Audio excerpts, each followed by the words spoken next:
Hello छोरी, hello के गरिछौ? बसेको र माम खायौ? र अनि आज स्कुल गएनौ? छुट्टी छ र अनि के गरेर बसेछौ त अनि? बसेछु खेलेको? के हो त्यो तिम्रो हातमा?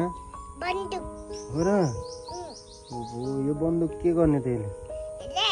आजको अफिसमा गएर सबलाई देखाउने हो र देखाएर के गर्ने त? के काम गर्छ यो बन्दुकले?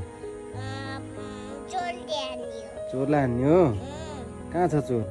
चोर जाता घुमेछ त्यसलाई भित्र थुनिदिने हो र फेरि जाता बिसादिन्न त्यसलाई चोरले यस्तै बन्दुकले हानिदिने हो र तिमीले हान्न सक्छौ?